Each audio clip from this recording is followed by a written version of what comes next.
sekalian, tujuan saya di sini untuk menyampaikan sepatah dua patah kata yang bertema Maulid Nabi Muhammad SAW.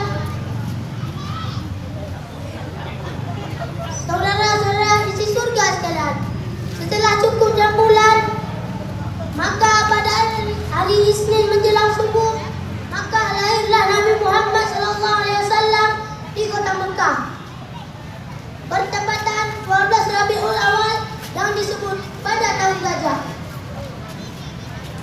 Saudara-saudara, banyak kejadian ganjil waktu lahirnya Nabi yang mulia itu. Hancurnya berhala yang di sekitar Ka'bah dan padamnya api yang disembah di tanah Persia. Ringkas cerita, Nabi berumur 50